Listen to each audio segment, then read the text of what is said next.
Have you ever lost something and had to go find it? Maybe you've played hide and seek with someone before or done a scavenger hunt. Have you ever gone searching in your Bible? If you have a question, the Bible is a great place to search for answers. In Matthew 7:7, Jesus says, "If you seek, you will find."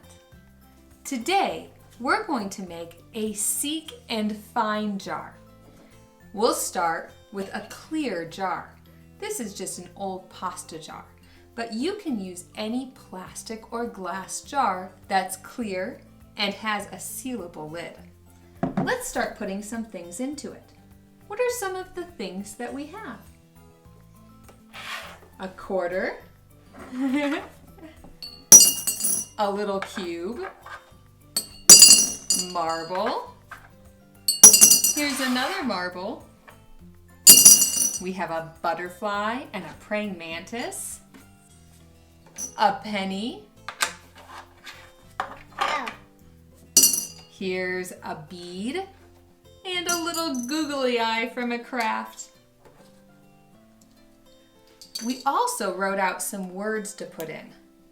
Ask, seek, and knock. Because in Matthew 7:7, it says, ask and it will be given you, seek and you will find, knock and it will be open to you. And the person we want to seek after is Jesus. So we have some Scrabble letters for J, E, S, U,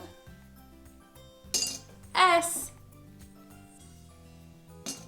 Okay, now we're ready to put our rice in.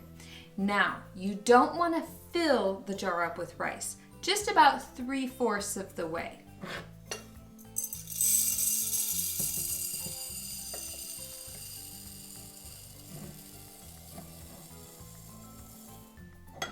Good.